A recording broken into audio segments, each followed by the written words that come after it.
Wallbreakers are one of the strangest cards ever added to Clash Royale. There are no walls, so why would they be necessary, or at least be given a more appropriate name?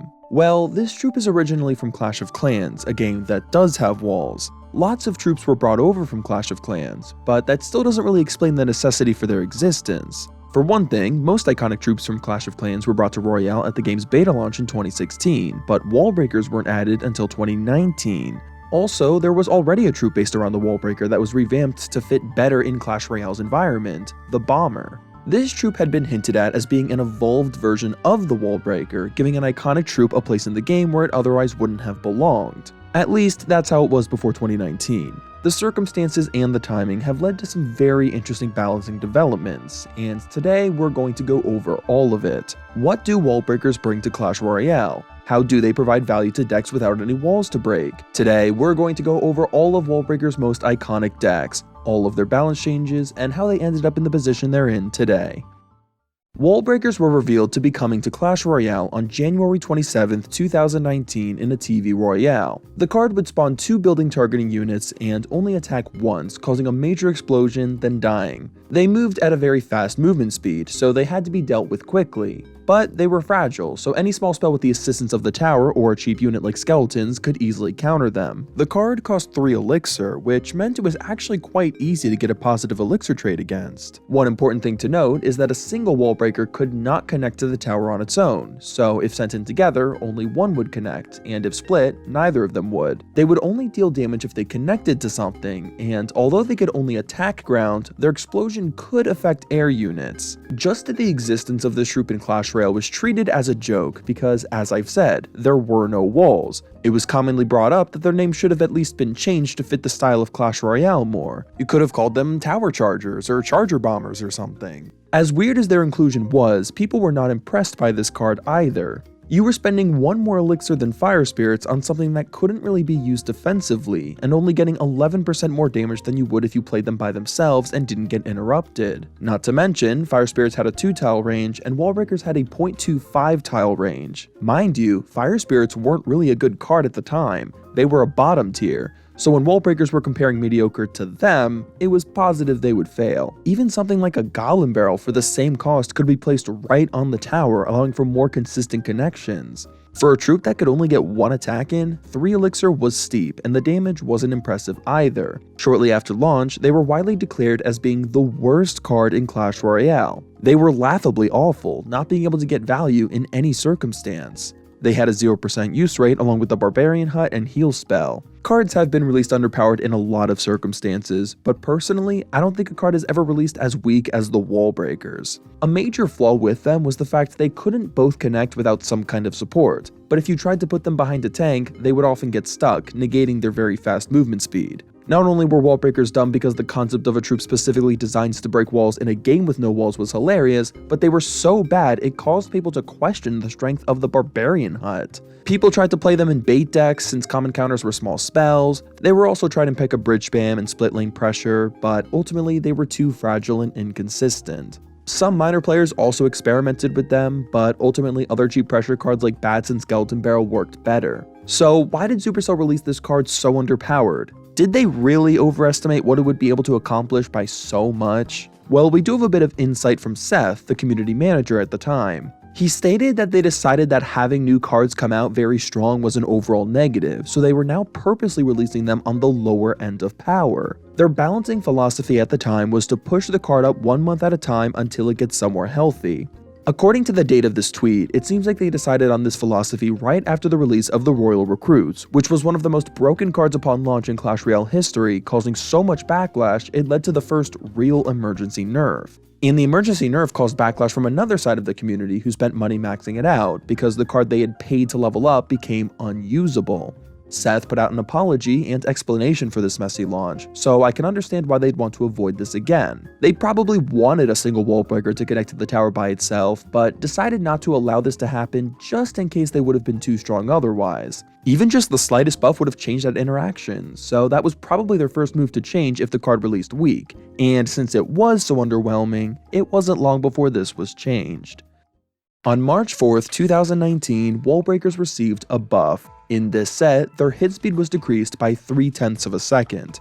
It came to many players' surprise that they even had a hit speed stat because they only attack once. This just meant they'd explode quicker once they locked onto their target, so now finally a lone Wallbreaker could connect by itself. Supercell explains that Wallbreakers were comparable to a Goblin Barrel if ignored now. This was nice not just because you could throw down Wallbreakers together and they'd be a bigger threat, but also you could split them in the middle and have both of them connect if not responded to. You had a lot more flexibility in how you could play them, helping them stand out from other cards in the cheap pressure category. But looking at the card's performance even after this change going live, it was still seeing absolutely no competitive use. If ignored, they were more threatening, but Wallbreakers were never ignored. They were still just as fragile and easy to counter as before. A card that spawned only 2 units with so few hit points for 3 elixir was just not a recipe for a successful card. So, just a couple months later, they were buffed more properly. This balance change would come on May 6th, and they would be getting 3 significant changes. First, their damage was increased by 10% to make them more rewarding. Then, their range was doubled to half a tile to make them connect more consistently. And finally, perhaps the biggest change yet, their splash attack was recentered. Why was this such a big deal? Before this change, the center of the Wallbreaker splash would be on the center of the target itself, but now would be on the center of the Wallbreaker. This may not sound like a huge deal, but in practice it's allowed the Wallbreakers to take out nearby troops much more consistently. This made it risky countering him if you were late, as if your counter couldn't kill them in time, they would deal significant damage to them. As Seth explained, you could use this to now set up traps for your opponent, adding a new dimension to an otherwise basic card. These changes did make Wallbreakers a lot more dangerous and threatening, but they still weren't seeing any competitive use. This would be the Wallbreakers' 4th month in the game, and you could tell the devs were really trying to get them a spot in the meta now, but clearly they had underestimated just how little value they provided. The fact that all these buffs later, they still had a 0% use rate in Grand Challenges makes me believe that Wallbreakers truly were the weakest card on launch in Clash history. Even their win rate was dipping in the 20s. Players were getting a bit concerned because Supercell was going crazy with the buffs now. It felt like only a matter of time before Supercell went too far and they were everywhere. But in the next few months, Supercell would let the cards settle. They didn't have much development, but I wanted to mention that they were actually used in the CRL West playoffs in July. And Wallbreakers, wow, no one expected that.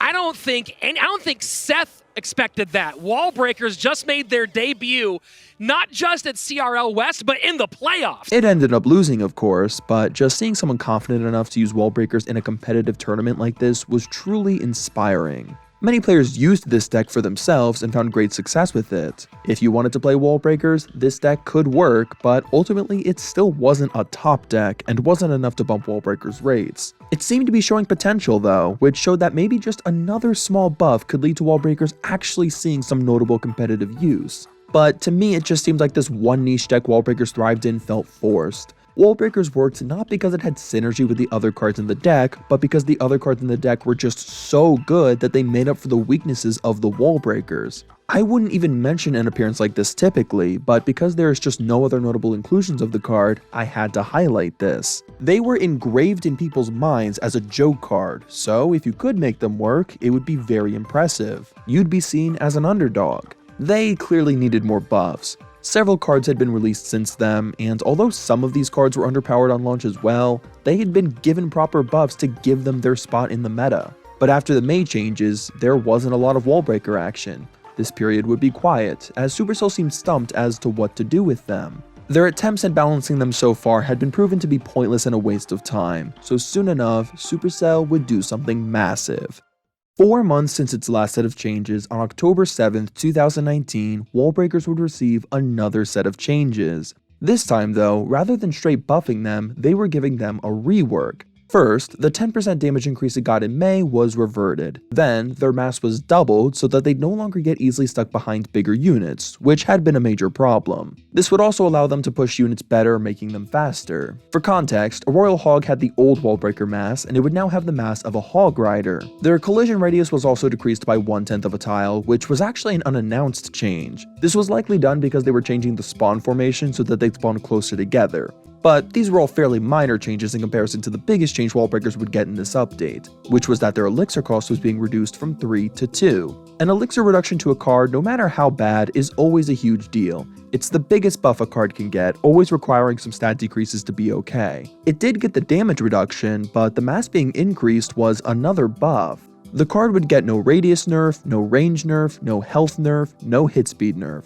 So many of the buffs it had gotten when they were 3 elixir would remain intact. In every major stat, they would be equal or stronger at 2 elixir than they were originally at 3 elixir. It's funny to me that they had been so careful with this card, releasing it weak and giving it very small buffs periodically, and now they were just giving it a straight cost reduction without reverting any of the other buffs it got. Like, they could have at least seen what 2 elixir Wallbreakers that couldn't reach the tower on their own looked like if they wanted to be careful. But I guess since they had been in the game for 8 months now and their use rate hadn't surpassed 0%, they were fed up and just wanted to make sure people would finally use this card. And boy, they sure did. Shortly after these changes went live, about a quarter of decks and grand challenges were using Wallbreakers. Their ability to apply split lane pressure for 2 elixir made it difficult to get positive elixir trades against them, and they were able to better fit into cycle decks. The most common partner you saw them with was the Miner. The Miner's ability to be a quick, cheap tank that wouldn't get in the way of Wallbreakers made it a nice synergy. Their ability to protect each other went a long way, and due to the fact that they had to be responded to so quickly, and the fact it was only 5 elixir, made for an intense, crazy combo perfect for cycle decks. They had tried so hard to keep this card from breaking the game for so long, but they had only delayed the inevitable.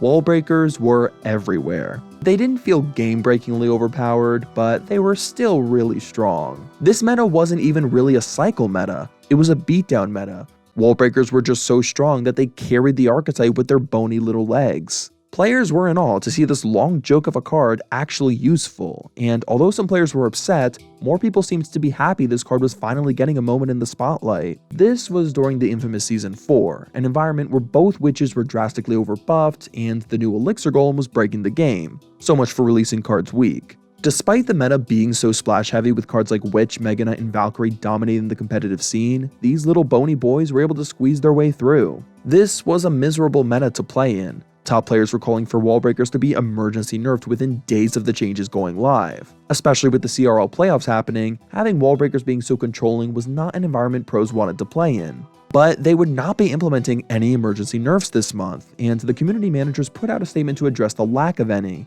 They talk about the disaster with Executioner from the previous month, where they bounced it several times within just a few days, implementing last-second changes and emergency changes, both buffing and nerfing it, confusing and frustrating players immensely. They decided to be a lot more hesitant now, so even though some cards including Wallbreakers definitely needed a nerf, they didn't want to overdo it. They explained there was not enough info to make an educated decision right away on the appropriate amount to nerf them. They say that Wallbreakers rates actually fell beyond the first few days of the season, so if they had reacted sooner, they likely would have overdone it, repeating a mistake they had recently committed. They also mentioned the saving grace of the season, which was that multiple cards were overpowered, which led to them playing off each other and creating a meta of their own. However, they did 100% confirm that Wallbreakers would be receiving a nerf in November, so the main question was, could Wallbreakers survive the merciless nerf hammer?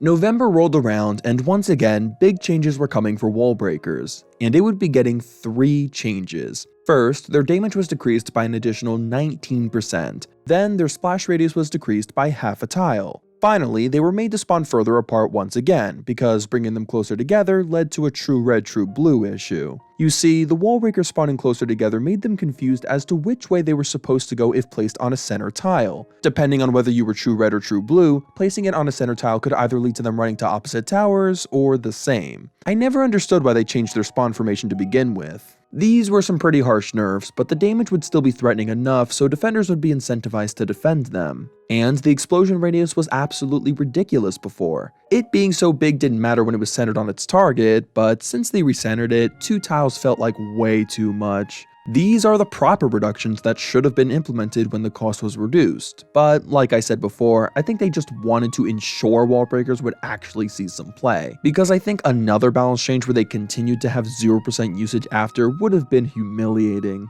Following the changes going live, Wallbreakers rates really didn't fall that much at first, but as the season went on, the usage began to trickle down. However, it maintained a well above average win rate. Even though statistically it was doing fine, however, there was certainly some concern for their long-term stability. Every single top Wallbreaker deck was also using Miner, meaning it was quite dependent on it. Miner was also a very overused card, meaning it was highly prone to the nerf hammer. This kind of dependency can lead to disaster in the long run because no card remains at the top forever, unless you're a piece of wood.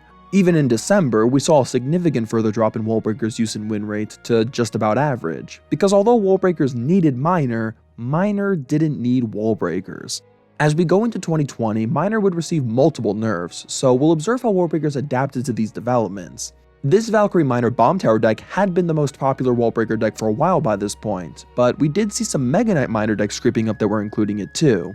Miner was maintaining very high usage in the early months of the year, and it was actually on the rise, eventually becoming the most used card in challenges, leading to a nice trickle up on Wallbreakers usage as well. But, as I said, this couldn't last. Supercell was finally noticing Miner sneak to the top and determined that a nerf was necessary, so in March they would do just that.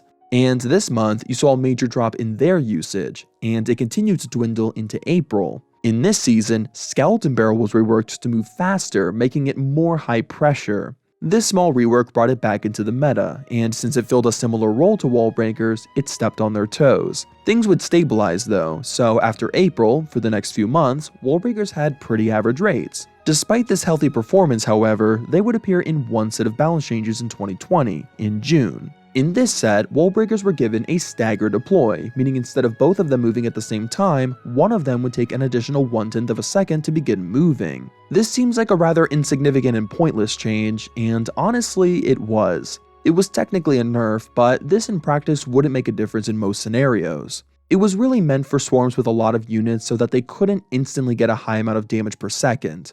This didn't really apply to Wallbreakers since they couldn't attack troops, and since it only had 2 units, the change was way less noticeable. It was so small and insignificant, I almost didn't mention it. The more important event to note was Miner having yet another surge. Thanks to Miner's immense popularity, Wallbreakers were able to maintain a place. Since every top Wallbreaker deck still included this card, it would be uncertain where he would settle once the Miner was inevitably nerfed again. His next nerf would come on August 4th, and although Wallbreakers seemed to be fine after the previous nerf, this time you would see a much more devastating falloff. This was the lowest point for Wallbreakers since their cost was reduced. Its best synergizer was being beaten down, and they just didn't quite make up the damage that was taken from Miner. Now, this initial fall was brief, as they did slightly trickle back up by the end of the season, but if you just compare the Wallbreakers rates from before any Miner nerfs to after, you can see the overall decline. Wallbreakers were a niche card, so meta developments that aren't directly related to them will have a drastic impact. But even though Miner was significantly weaker in late 2020 than at the beginning of the year,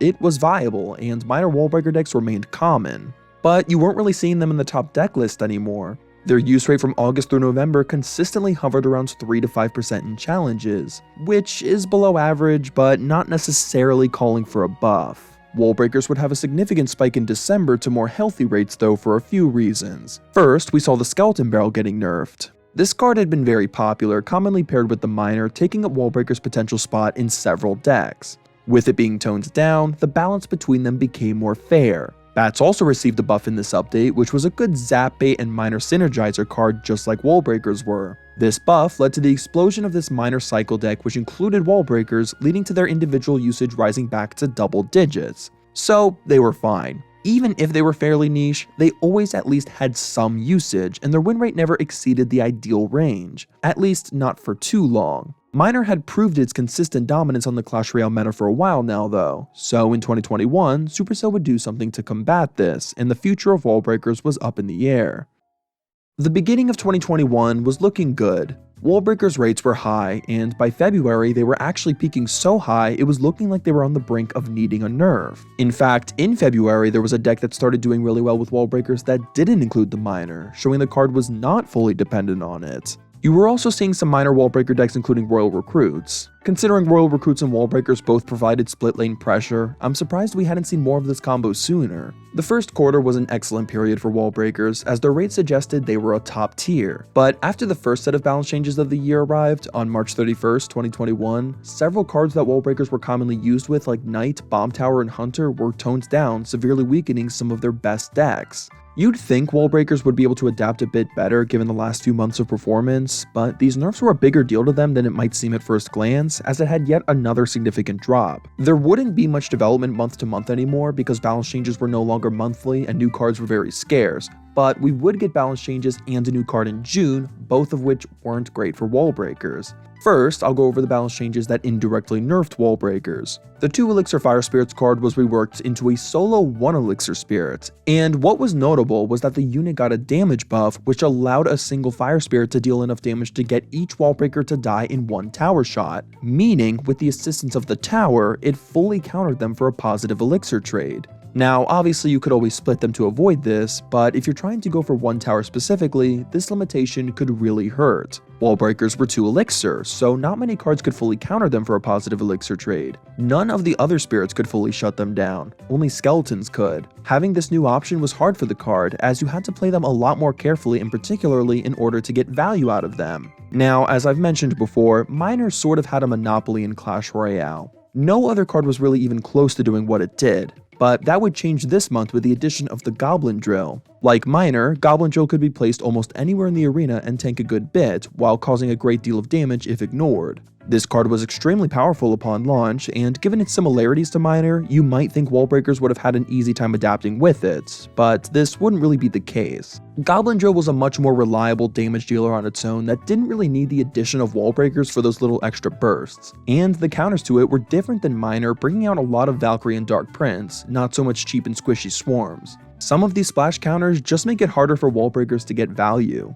They couldn't really take out these tanky cards unlike some of Miner's counters, so Drill players opted to use other supports. But the high presence of Goblin Drill was still leading to the dwindle of Miner, so overall this led to another drop in Wallbreakers usage. However, as the meta was balanced out, their rates returned closer to normal. And actually in July, there was one Goblin Drill deck that was really cheap that included Wallbreakers that started doing really well. Although even in this one popular Goblin Drill Wallbreaker deck I could find, there was another variant similar in popularity that subbed them out for the log. There wouldn't really be any more major developments in 2021. Their use rate continued to hover around 4 to 8% with an average win rate. 2021 had few major meta developments in general though, so this little development was no surprise.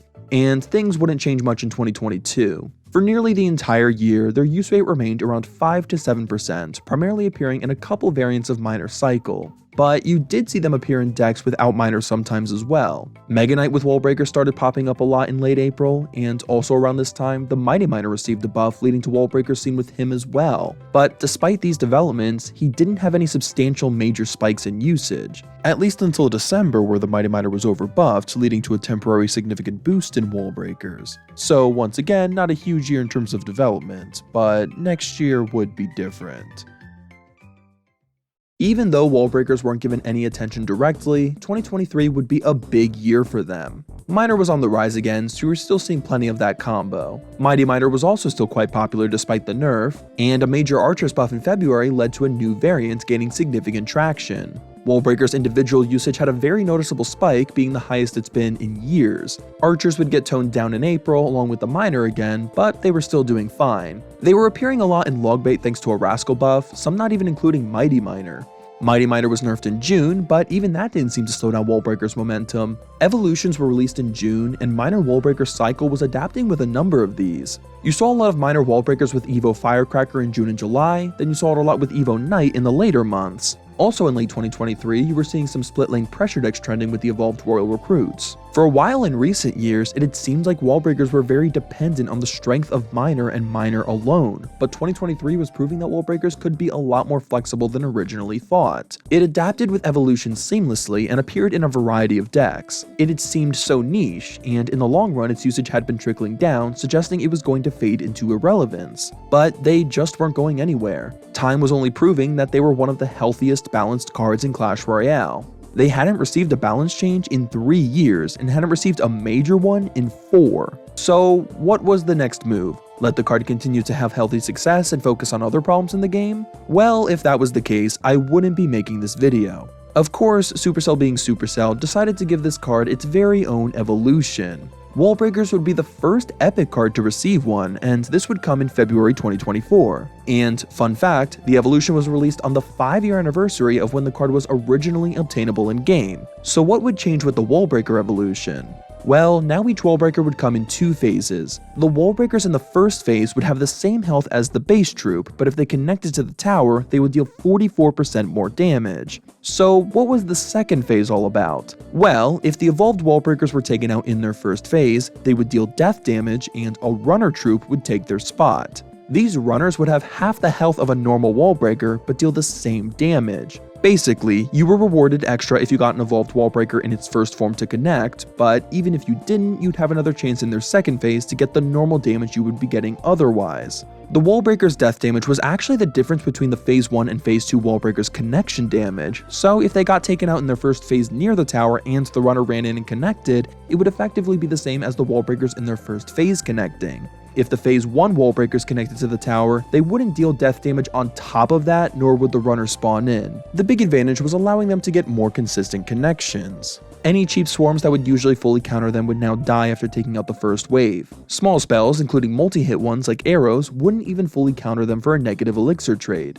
Even if you were desperate and needed to prevent all damage, a fireball wouldn't deny them because they wouldn't start taking damage in their second form until after the first form was taken out, which meant Wallbreakers essentially had a shield now. Cheap fragile swarms and small spells were the best counters to Wallbreakers normally, so the card was bound to be a lot better since the evolution could overcome these weaknesses. One other thing I should note about the runner is that their movement speed was actually fast instead of very fast like the normal Wallbreakers, so if you did take out the first phase, you would have a little more time to take them out. It was really interesting to see the devs giving Wallbreakers death damage 5 years after they were released, since that was a very popular request in 2019 when they were 3 elixir. You now had to be a lot more mindful when countering them. They certainly couldn't be ignored, and you'd almost always have to overcommit. And actually, this wasn't what they were originally planned to be. Originally, they were going to deal twice as much death damage, meaning they'd take out barbarians on defense and still connect to the tower, and the runners were going to deal half the damage they ended up dealing, while also moving at a very fast movement speed. But regardless of these pre-release adjustments, evolved Wallbreakers were a significant upgrade from the base card. But by how much? If it wasn't too much better, there'd be no reason to sacrifice one of your evolution slots for it. This didn't matter much at the time because there were so few evolutions, but an evolution couldn't hurt a card anyway because you could continue to play the base card without it. Wallbreakers had been considered a healthy, balanced card for years by this point. So how would this evolution change things going forward?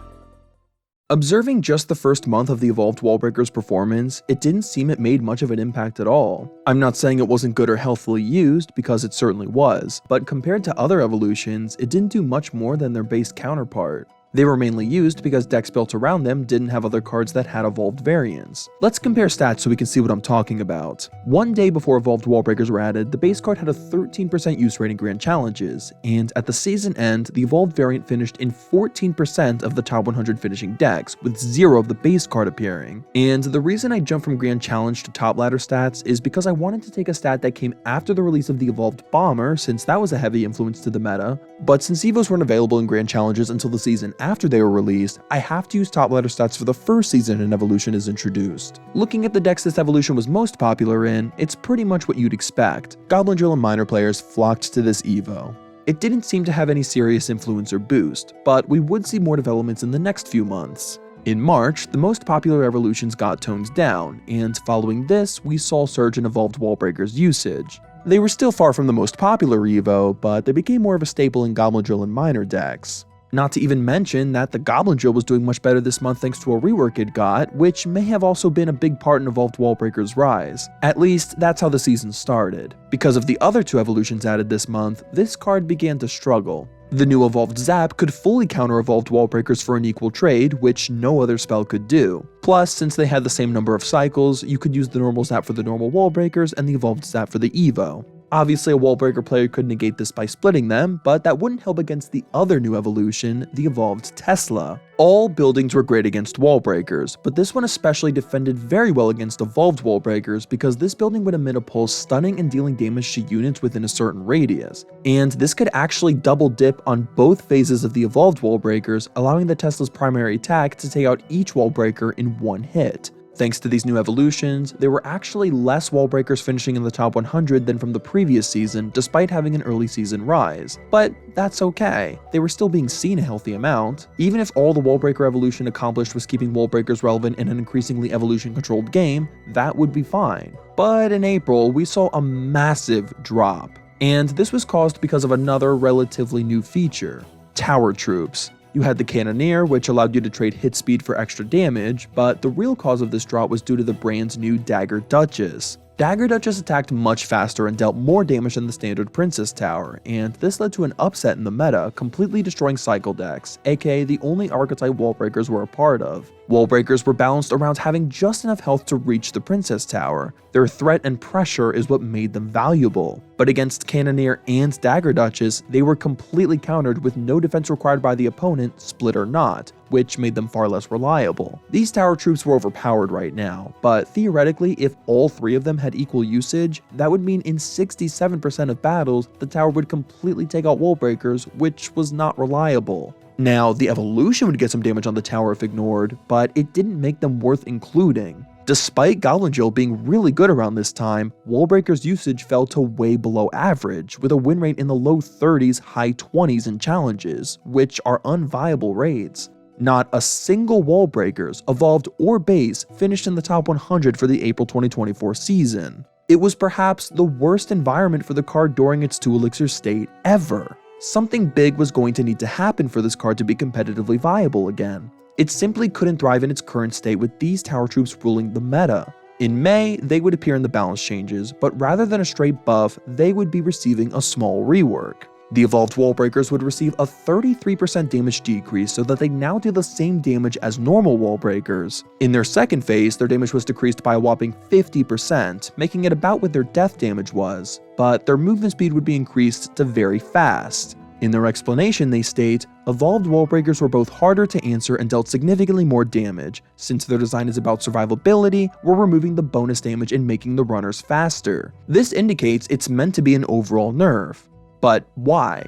Before the balance changes, they were the second least used evolution with not even close to viable rates. Well, this was a major set of balance changes that was overhauling evolutions, bringing down the average power level by a substantial margin, with a critical goal being to put their value into their abilities rather than their bonus stats. They didn't want this evolution to just be Wallbreakers but they do more damage, rather they wanted them to be able to survive longer and get more consistent connections. It seemed like a good direction to take the card fundamentally, but why would they leave it at that when the stats were so bad? Well, in addition to Wallbreakers seeming better by comparison thanks to other evos getting nerfed, both tower troops would be getting nerfed as well, negating their influence. Wallbreakers really only had a major dip after the introduction of Dagger Duchess, so with that being toned down, it was expected Princess Tower would take over, allowing them to pressure again. There were a lot of major changes in this balance update, so after all of them were implemented, how would Wallbreakers come out?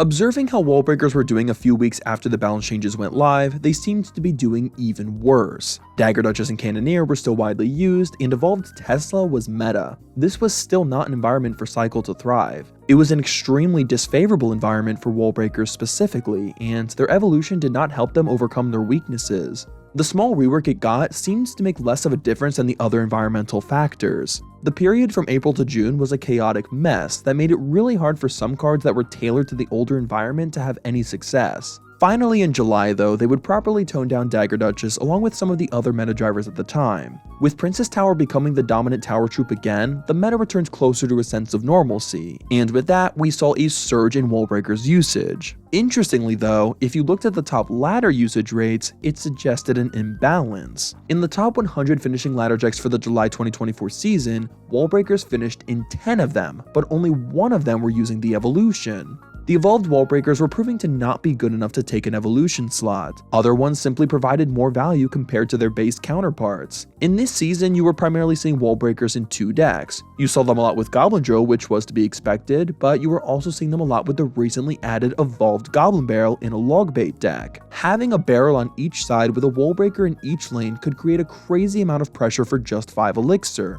This deck was very fast, not having one consistent win condition, rather using Wallbreakers and Goblin Barrel in combo with one another as secondary win conditions. And the way you play this deck would be very dependent on what tower troop you were playing against. For example, Wallbreakers were fully countered by Cannoneer if unsupported, but Goblin Barrel was very strong against Cannoneer, especially the evolved version because the tower attacked very slow, and its extra damage didn't matter when going against goblins. So if you went against Cannoneer, you'd probably want to use the barrel more. However, if you were going against a standard Princess Tower, Goblin Barrel would deal less damage if ignored, and the decoy goblins hardly needed a response without proper support, whereas Wallbreakers could connect whether played together or split. It was a flexible deck considering the variety of tower troops in the meta at the time. The card itself seems to be fine at the moment, but it was seeming like something was going to need to change if the evolution was going to see some spotlight. For the remainder of 2024, you would see some small rises and dips, but nothing too good or bad. In August, you only saw 2 evolved Wallbreakers finish in the top 100, and in September, you only saw 5 regular Wallbreakers finish.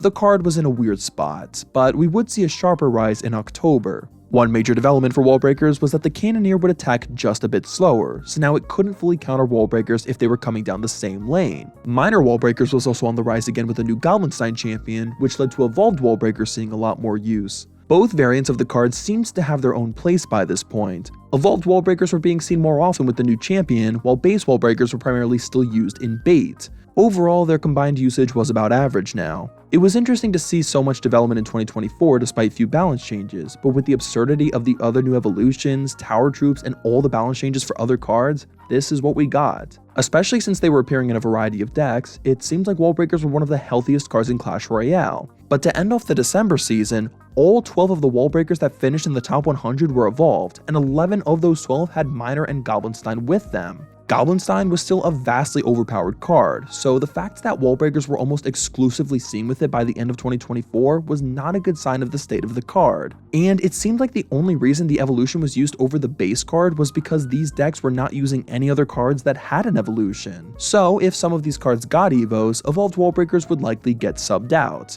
This evolution had been struggling to maintain consistent use for nearly its entire life, so it was time to take action. Which is why in the first set of balance changes in 2025, they would receive a buff. It seemed like a bit of a nitpick to buff evolved Wallbreakers considering they finished the season with a good amount of top ladder use. Even if they were likely going to phase out eventually, the safe approach would be to wait until that actually happened before buffing them. I suppose we have to consider more than just competitive stats. In grand challenges, base Wallbreakers had a higher usage rate than evolved Wallbreakers. Their usage wasn't high across the board, it was only in a small subsection of top ladder. Although top ladder rates are a good way to judge which cards need buffs or nerfs, they shouldn't be the only determiner. So, how would they buff this card? They would be increasing their death damage by a whopping 50%, so now 2 Wallbreakers death damage could take out Loggables like Princess and Dark Goblin along with Arrowballs like Archers and Firecracker, and even fireballable troops like Skeleton Dragons and Mother Witch. However, they were now implementing a Crown Tower damage reduction. The evolved Wallbreakers death damage would now only deal 66% of their damage to towers. Thanks to the overall death damage increase though, this meant effectively the evolved Wallbreakers death damage would deal the same damage to Crown Towers as it did before the changes. This was a nice buff, but what would be the result of it? Well, you saw a small bump in evolved Wallbreakers usage in challenges, but surprisingly you were still seeing a good amount of base usage as well. The evolved version was mainly being used in this split lane deck that had been around for a while by this point, surging again thanks to the Mighty Miner buff that came in the same set of changes as the Evo Wallbreaker buff. The non-evolved version was still appearing in bait as well with Mega Knight. Comparing the rates a little later on though, you can see base Wallbreakers clearly overshadowing the evolution. This would pretty much be the situation for the first few months of 2025. They were in a healthy spot, and even if the Evo was used a little less than the base card, that was okay. But on March 31st, they would be given another massive buff, and this one was completely unintentional. On this day, players were noticing that their evolved Wallbreakers were doing a lot more damage than they should have. Looking at this clip, you can see these level 11 Evo Wallbreakers doing a combined 1566 damage to the tower when they should have only dealt 782. That's double the damage. So how did this happen? So, as I've explained before, Wallbreakers came in 2 stages, and if they connected in their first stage, they wouldn't deal their death damage or go into their second phase. They would simply deal the damage evolved Wallbreakers had, but after this update, that changed. Now, if evolved Wallbreakers connected, they would deal the full damage plus their death damage plus the runner damage. That means a 2 elixir card could deal more than half the tower's HP. It made defending them a must at nearly all costs. It wasn't as bad as you'd think because you already had incentive to counter evolved Wallbreakers, so often if you were playing well, they'd never connect anyway. But in scenarios they did connect, it was so much more punishing, and that was unfair. This wasn't the only issue with them, however. Also with this update, if an Electro Wizard Spawn Zap killed the evolved Wallbreakers, they wouldn't deal their death damage nor go into their second phase. This bug was not exclusive to Evo Wallbreakers, but still a problem nonetheless. Most people didn't seem to notice these bugs, but those who did were furious because the card was just broken in multiple ways, so these issues were fixed just a day later. However, in the next few months, we would see a power creep. You were seeing them appear with a new Boss Bandit and a new type of deck called Hyperbait, a very fast cycle deck built around baiting small spells. This deck became very popular starting in May and would revolutionize the Clash Royale meta. This alone led to a massive spike in Evo Wallbreakers usage, giving it a solid place. You were also seeing them a lot with Miner and the newly reworked Goblin Hut, and this variant specifically actually finished number 1 in the world in June, and a similar variant with Berserker instead of Knight finished number 1 in July and August. Then in September, this variation with the Mighty Miner finished number 1. And actually, in this season, Evo Wallbreakers finished in the top 3 spots. With the popularity of Miner Cycle and Hyperbait, Wallbreakers were grossly overrepresented, with 21 finishing in the top 100 in September, 16 of them being evolved. With this creep up, there was really no other option than to give them a nerf. In October 2025, evolved Wallbreakers would appear in the balance changes yet again. In this patch, their death damage was decreased by 11%. Supercell explains that evolved Wallbreakers were often only used defensively to blow up big pushes rather than promoting faster-paced, exciting gameplay. Combined, 2 evolved Wallbreakers' death damage dealt nearly as much as a fireball, and it was only half the cost, which made it not a bad idea to play them on defense, which is not how they wanted them to be played. With this nerf, 2 Wallbreakers' death damage could no longer take out cards like Mother Witch, Zappies, or Magic Archer, but could still take out arrowable cards like Firecracker. I think it was certainly a change in the right direction. The death damage should help it push through very weak, cheap units on the opponent's side, not shut down pushes on defense. Despite this change though, Wallbreakers' usage only increased in the October season. They were one of the most used evolutions, and the base card was also seen a significant amount. Combined, they were seen in a quarter of the top 100 finishing decks. Even in decks evolved Wallbreakers weren't typically used, like in Valkyrie Logbait, players were opting to use the Evo Wallbreakers instead of evolved Valkyrie now. It's especially interesting because the evolution is what got the nerf, not the base card.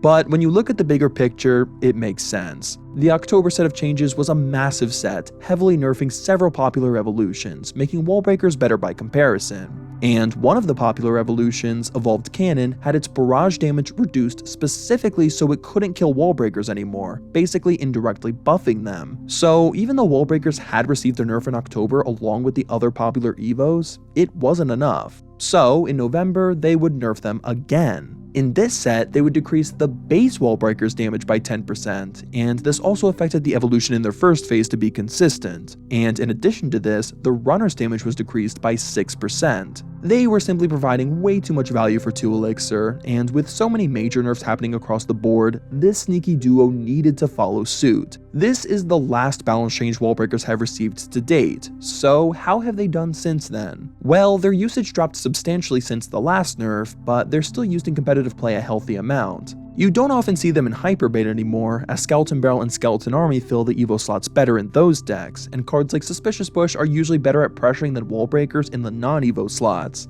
The card seems to be adapting alright though. They're certainly not gone from the meta by any stretch. Even in recent months with the addition of the new Heroes feature, we've seen Wallbreakers adapting into new decks with them. They seem to be in a healthy spot, and I don't see that changing anytime soon.